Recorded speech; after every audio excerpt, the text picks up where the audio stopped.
Bismillahirrahmanirrahim. Our first and new topic is chemical equilibrium. What is equilibrium? Equilibrium किस चीज़ को कहते हैं? हमने फिज़िक्स में बार बार पढ़ा है.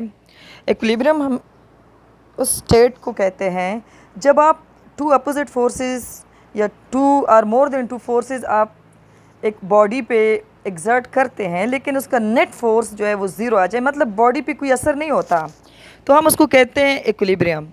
हमने 9th-10th में आप लोग के कोर्स में भी यही है. Sum of all the forces acting on a body must be equal to zero, then the body will be in state of equilibrium.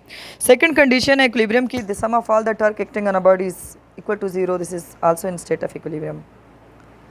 लेकिन केमिस्ट्री में केमिकल इक्विलिब्रियम किस चीज़ को कहते हैं? हमारे पास ये हम पढ़ रहे हैं अभी. हमारे पास केमिकल इक्विलिब्रियम की टू टाइप्स हैं. One is static equilibrium, the second one is dynamic equilibrium.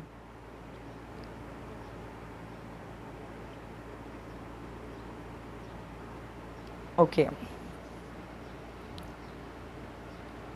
Static equilibrium, when compound react, आप केमिकल ले रहे हैं, वो रिएक्शन कर रहे हैं, they eventually form a mixture of product, वो प्रोडक्ट बना रहे हैं.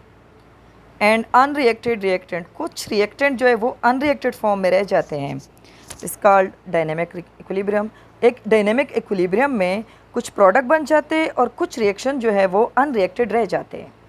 It's mean dynamic equilibrium consist of two parts.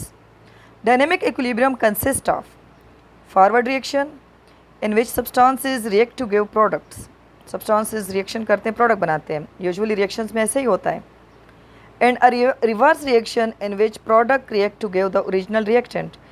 Again reverse reaction होता है जिसमें product reaction करते हैं आपस में और then reactants फिर बनाते हैं. अब comprehensively हम chemical equilibrium को कैसे define करते हैं?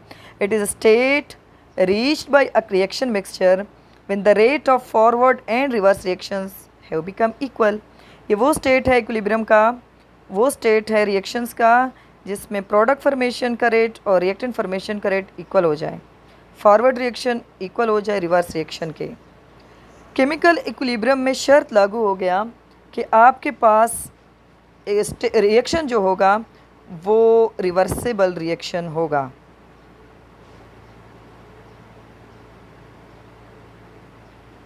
ठीक है बेटा, ये आपके पास एक केमिकल इक्विलिब्रियम है. ये नीचे एक रिएक्शन है, अगर आप लोग को नज़र आ रहा है, मैं थोड़ा सा और भी जूम कर लेती हूँ.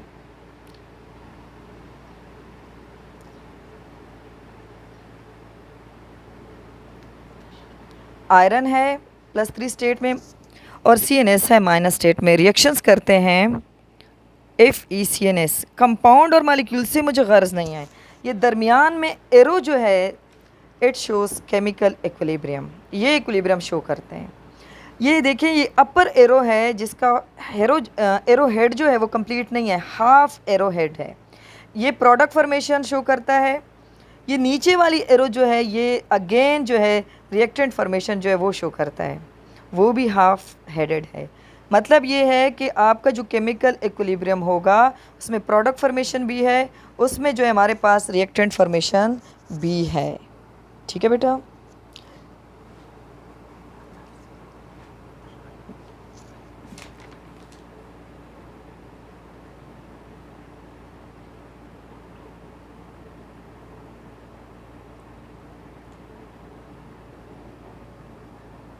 ये आप लोगों ने देख लिया है.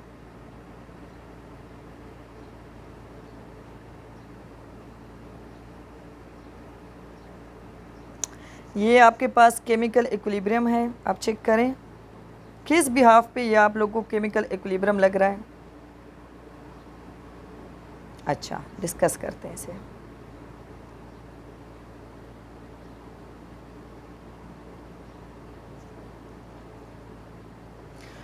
Okay, chemical equilibrium. अब व्हाट इज़ केमिकल इक्विलिब्रियम, अब ज़रा इसको गौर से पढ़ें, गौर से देखें.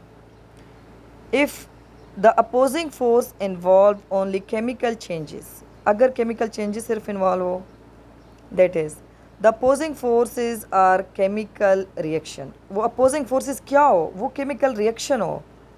The equilibrium is called chemical equilibrium, उस रिएक्शन को कहते हैं chemical equilibrium.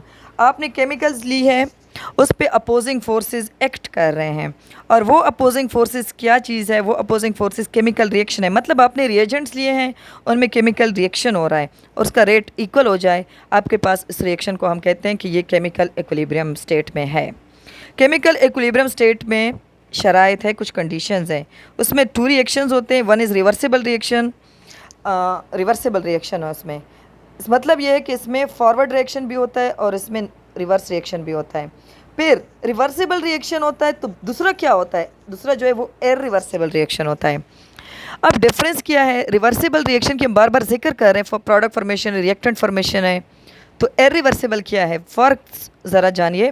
Reversible reaction, a reaction which take place not only in forward direction but also in backward direction under the same condition. उसी कंडीशन में, एक ही condition पे आप कोई कंडीशन उसके लिए चेंज नहीं कर रहे, प्रोडक्ट फॉर्मेशन भी हो रहे हैं और उसी कंडीशन पे रिएक्टेंट फॉर्मेशन भी हो रही है, इसको हम कहते हैं रिवर्सिबल रिएक्शन।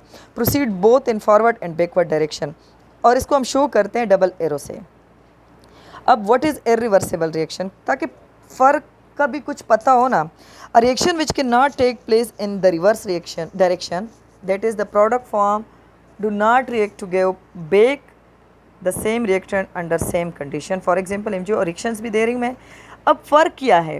वो रिएक्शन जो प्रोडक्ट बनाते हैं अगेन रिएक्टेंट बनाते हैं, उसको हम कहते हैं रिवर्सिबल रिएक्शन। वो रिएक्शन जो सिर्फ प्रोडक्ट बनाते हैं और उसको हम कहते हैं इररिवर्सिबल रिएक्शन। अगर मैं आप लोग को रिएक्शन दूँ, दो रिएक्शन दूँ, आप उसमें डिस्टिंग्विश कैसे कर सकते हैं कि ये रिवर्सिबल रिएक्शन है और वो एक इररिवर्सिबल रिएक्शन है?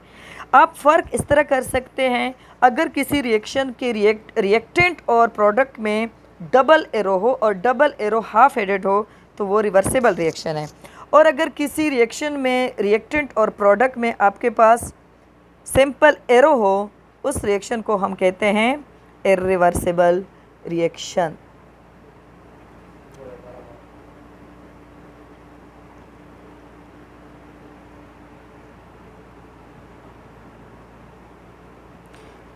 What is equilibrium? अब दोबारा हम इसको ज़रा एक दफ़ा फिर पढ़ लेते हैं कि इक्विलिब्रियम क्या चीज़ है।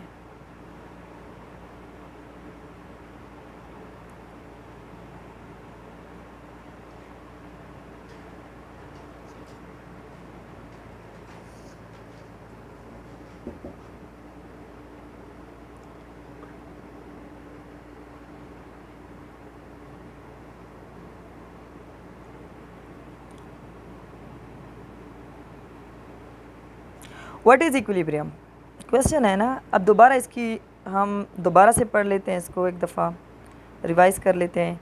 If a reversible reaction is carried out in a close container so that the reactant in product can not escape, a state of dynamic equilibrium can be establish. आपके पास इक्विलिब्रियम में शराइत भी है ना, कंडीशंस भी है। Container close हो ताकि आपके पास कोई अगर रिएक्टेंट और प्रोडक्ट गैसेस फॉर्म में हो एस्केप ना करे, और वो जो है आपसे बाहर ना जाए ताकि इक्वल हो और इक्विलिब्रियम मेंटेन हो जाए। The state is a dynamic because both the forward and reverse reactions are ongoing. ये ऊपर का जो स्टेट बता रहे हैं ये डायनेमिक है क्योंकि रिवर्स रिएक्शन भी हो रहा है और फॉरवर्ड रिएक्शन भी हो रहा है। It is in equilibrium because the rate of forward and reverse reactions are the same, the net concentration of the component of the reaction mixture remain constant। ठीक है।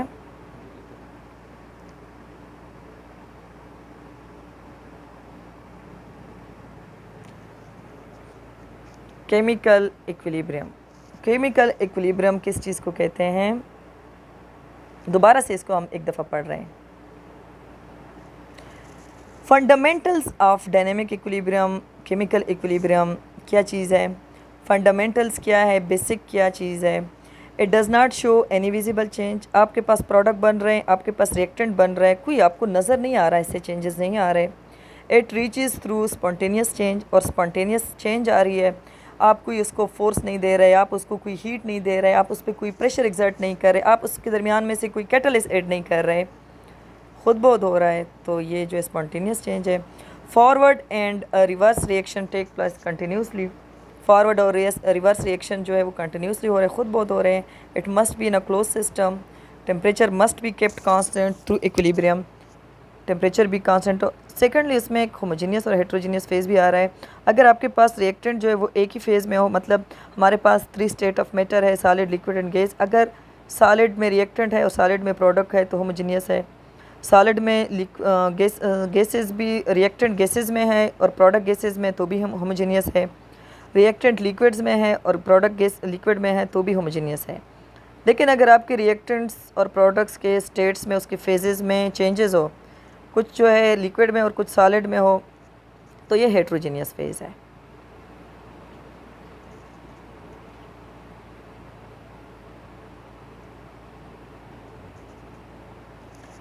केमिकल इक्विलिब्रियम है बेटा।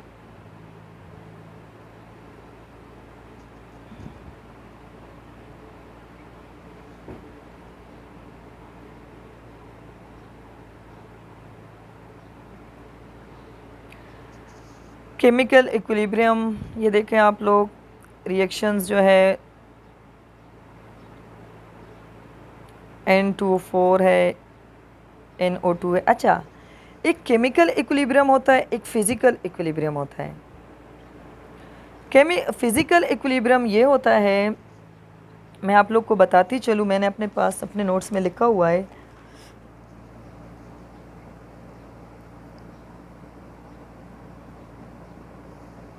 ये physical equilibrium है। देखिए आप लोग, H2O liquid में है और H2O गैसेस में है। अमाउंट सेम है, उसकी फ़िज़िकल जो है प्रॉपर्टीज़ और सब कुछ सेम है।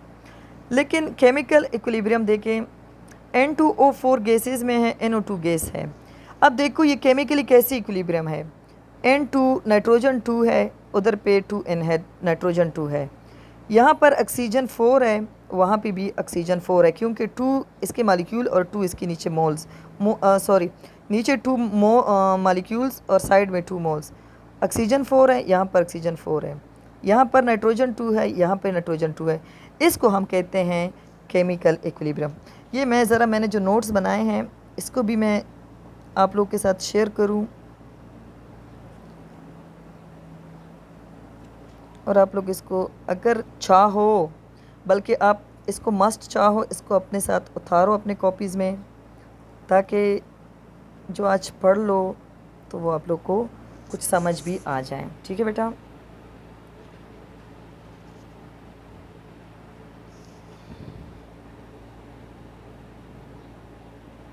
अब इक्विलिब्रियम एक दफ़ा फिर से देखें, रिफॉर्म्स हैं इसके आखिर में, बस लास्ट टच है इसका। And many chemical reaction both a forward and reverse reaction occur simultaneously. When the rate of forward and reverse reactions are equalize, the system is at equilibrium. Not all reaction can reach equilibrium. Consider a burning log. आप लकड़ी जला रहे हो। The products of combustion, the smoke and ashes can never reunite. इसको दोबारा आप reunite नहीं कर सकते to form reactant. The log and the oxygen, आप उसके जो प्रोडक्ट्स बन रहे हैं उसको आप रीयूनाइट नहीं कर सकते, क्योंकि इक्विलिब्रियम के शराइत में हमने पढ़ लिया था कि क्लोज कंटेनर हो और ये स्मोक तोड़ जाएगा, इसको आप फिर रीयूनाइट नहीं कर सकते कि आप रिएक्टेंट को फिर बना लो। By contrast, some common processes are equilibrium systems such as formation of saturated solution or the vaporization of liquid in a sealed container.